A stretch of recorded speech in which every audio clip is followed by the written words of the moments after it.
Hello friends, welcome to రుచి వంటిల్లు. ఈరోజు మనం టమాటా కర్రీ చాలా టేస్టీగా అన్నంలోకి ఎలా తయారు చేసుకోవాలో చూద్దాము.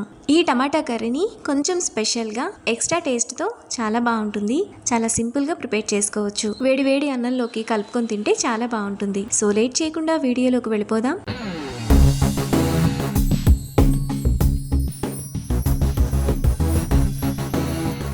ముందుగా ఈ టమాటా కర్రీ చేసుకోవడానికి మిక్సీ జార్ తీసుకొని అందులో చిన్న దాల్చిన చెక్క, ఒక యాలుక్కాయ, 3 లవంగాలు వేసుకోవాలి. ఇప్పుడు 10 నిమిషాల పాటు వేడి నీళ్ళల్లో నానబెట్టుకున్న 5 ఎండుమిరపకాయలు, 2 రెబ్బల చింతపండు, 1/2 టీ స్పూన్ అల్లం వెల్లుల్లి పేస్ట్, చిన్న చిన్న ముక్కలుగా కట్ చేసుకున్న 2 టమాటా వేసుకొని మెత్తటి ప్యూరీలా మిక్సీ వేసుకోవాలి. టమాటా ఎండుమిరపకాయల పేస్ట్ను ఇంత మెత్తగా వేసుకొని పక్కన పెట్టుకోవాలి. ఇప్పుడు స్టవ్ మీద ప్యాన్ పెట్టుకొని అందులో 2 టేబుల్ స్పూన్లు ఆయిల్ వేసుకోవాలి. ఆయిల్ వేడైన తర్వాత 1/2 టీ స్పూన్ ఆవాలు, జీలకర్ర వేసుకొని ఫ్రై చేసుకోవాలి.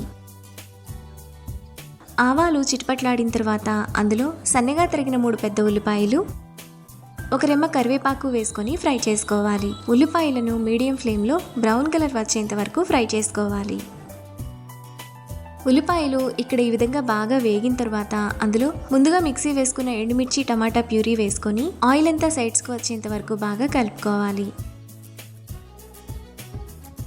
మసాలా బాగా వేగిపోయి ఆయిల్ అంతా ఇలా సైడ్స్కి వచ్చినప్పుడు అందులో చిన్న చిన్న ముక్కలుగా కట్ చేసుకున్న 1/2 కిలో టమాటా, టేస్ట్కి తగినంత ఉప్పు, 1/2 టీ స్పూన్ పసుపు వేసుకొని ఒకసారి కలుపుకోవాలి.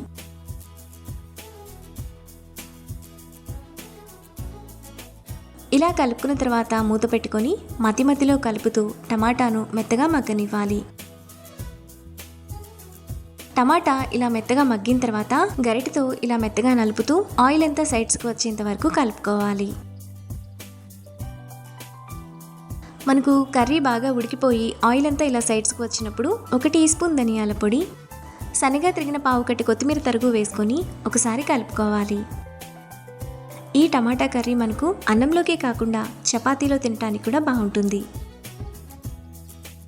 మనకు చాలా టేస్టీగా టమాటా కర్రీ రెడీ అయిపోయింది. ఇప్పుడు ఈ టమాటా కర్రీని బౌల్లోకి తీసుకొని వేడి అన్నంలోకి కలుపుకొని తింటే చాలా బాగుంటుంది. అంతే, ఎంతో సింపుల్గా టేస్టీగా చేసుకునే స్పెషల్ టమాటా కర్రీ రెడీ. ఈ రెసిపీని మీరు కూడా ట్రై చేసి మీకు టేస్ట్ ఎలా కుదిరిందో నాకు కామెంట్స్లో షేర్ చేయండి. ఈ వీడియో కనుక మీకు నచ్చినట్లయితే లైక్ చేసి, షేర్ చేసి, సబ్స్క్రైబ్ చేయండి.